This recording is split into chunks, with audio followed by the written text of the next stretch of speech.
Supreme court 16 अप्रैल को वक्फ संशोधन कानून 2025 की संवैधानिक वैधता को चुनौती देने वाली कई याचिकाओं पर सुनवाई करने वाला है।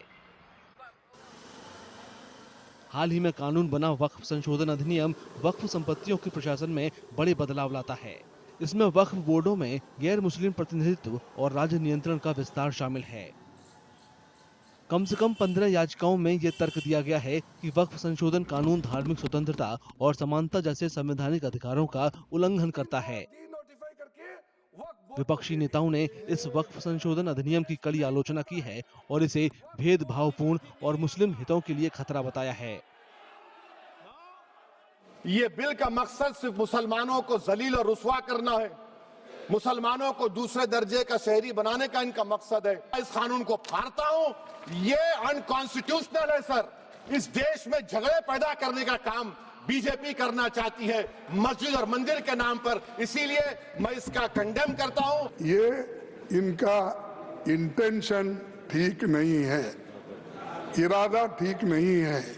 ये ऐसा ही अब वक्फ बोर्ड के प्रॉपर्टीज को जमा करके इसका एक लैंड बैंक बना के क्या किस बड़े ने बिजनेसमैन को देते, कॉरपोरेट को देते, मुझे मालूम नहीं, क्योंकि अभी बाहर नहीं आया। All India Muslim personal law board सहित कई धार्मिक और नागरिक अधिकार समूहों ने भी वक्फ संशोधन कानून पर कड़ी आपत्ति जताई है। वक्फ संशोधन कानून 2025 ने एक नई बहस को जन्म दे दिया है। आलोचक इसे भेदभावपूर्ण बताते हैं, जबकि सरकार इसे पारदर्शिता बढ़ाने, विरासत स्थलों की सुरक्षा करने और विधवाओं और तलाकशुदा महिलाओं सहित हाशिया पर पड़े पसमानदा मुस्लिम समुदाय को सशक्त बनाने के लिए हितकारी बता रही है। नए प्रावधानों से वक्फ की भी पवित्र भावना का सम्मान होगा।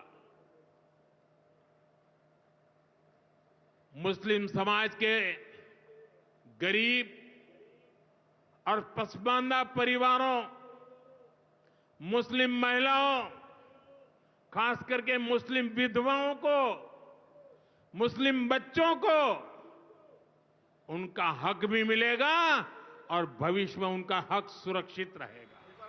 केंद्र ने कानूनी चुनौतियों की आशंका को देखते हुए सुप्रीम कोर्ट में एक कैविएट दायर की है, ताकि कोर्ट कोई भी आदेश देने से पहले उसके पक्ष को भी सुने। कुछ दक्षिणपंथी संगठनों ने नए कानून का समर्थन करते हुए सुप्रीम कोर्ट में याचिकाएं दायर की हैं, जिसमें तर्क दिया गया है कि वक्फ संशोधन कानून पारदर्शिता को बढ़ावा देता है और इससे गरीब मुस्लिमों का भला होगा। सुप्रीम कोर्ट की सुनवाई पर सभी की नजरें रहेंगी, क्योंकि इसमें संवैधानिक अधिकारों पर सुनवाई होनी है। ये मामला अल्पसंख्यक अधिकारों से काफी गहराई से जुड़ा हुआ है। राज्य प्राधिकरण और धार्मिक स्वायत्तता के बीच वक्फ संपत्ति का प्रबंधन किस तरह सरकार करेगी और इसका क्या असर मुसलमानों पर पड़ेगा, इसकी सुनवाई सुप्रीम कोर्ट को करनी है।